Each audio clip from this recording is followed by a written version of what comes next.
Okay, so you want to have at least 2 weeks worth of food, water, and treats. Wet, dry food, anything that you would normally use for your animal, you want to make sure that you have enough.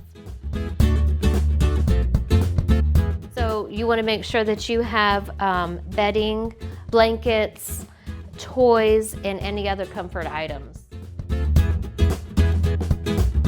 Bring your sanitary items, wipes, bags, your first aid kit.